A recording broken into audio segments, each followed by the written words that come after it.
No one has a greater stake in the outcome of events that are unfolding today than your generation. It's inspiring to see you devote your time and energy to help the United States seize the historic changes sweeping the Middle East and North Africa. It's a moment of great challenge, but also a moment of opportunity for greater peace and security for the entire region. I intend to work with you to seek a peace that will address our security concerns. Incredible new video just into our newsroom of a massive twister hitting central Oklahoma. Rick has been watching. Oh my God! Back up! Oh no!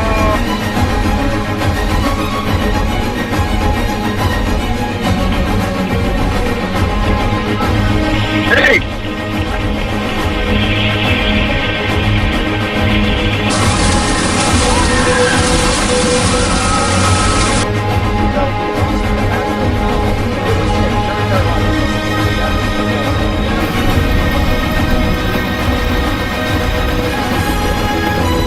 Forever change along the state's flood zone. Here, he and his crew were on the ground in central Oklahoma. He is also a severe storms researcher. Tim, welcome.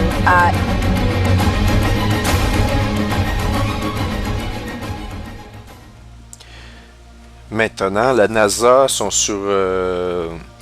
ils ont signé avec le gouvernement une entente où si jamais ils font la découverte de la possibilité d'un événement d'extinction de masse, ils ne peuvent pas le divulguer. Ils doivent le transmettre aux autorités gouvernementales et c'est à partir du Sénat, du Congrès américain qu'ils peuvent dévoiler, mais non pas, la NASA n'a pas ce droit-là de divulguer au public directement. Et évidemment, vous allez me dire, il y a des raisons là-dessus, ça pourrait créer un chaos. Ils veulent contrôler ce chaos-là. Oui, je suis d'accord là-dessus, sauf que vous vous rendez compte que on a vraiment le nez dans la porte des événements, puis il n'y a toujours rien qui transparaît. C'est parce qu'à un moment donné aussi, ils le savent depuis plusieurs années, on voit vraiment qu'il y a un plan diabolique de la destruction de ce monde.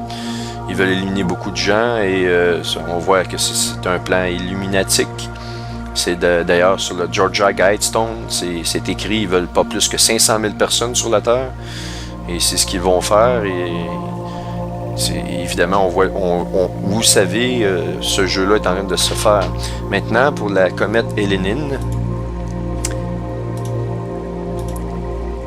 je veux juste vous attirer une attention d'autres photos qu'on va vous montrer qui viennent d'astronomes professionnels et d'observatoires professionnels et très rares sur Internet, et que étant donné le flot d'informations qui se dit actuellement à un rythme effréné sur Elénine, il y en a pour toutes les sauces, comme on dit, eh bien, cette information très importante est passée inaperçue parce qu'elle est complètement inondée de désinformation, de oui-dire, d'hypothèses, et puis les gens vont dire un peu ce qu'ils voient, ils vont répéter ce qu'ils ont entendu, mais ne prennent pas nécessairement le temps de vérifier si ce qu'ils ont entendu a du sens ou non. Et on va vous montrer des photos, on va vous expliquer pourquoi ces photos-là représentent quelque chose de très très important et de plausible.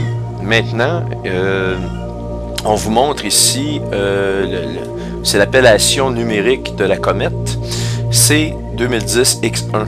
On va vous faire l'attention parce que, évidemment, Elénine, tout le monde le dit, 11-9, elle est Extension Level Event. Nin, en japonais, veut dire être humain. Ningen, nin, c'est un mot japonais qui veut dire être humain.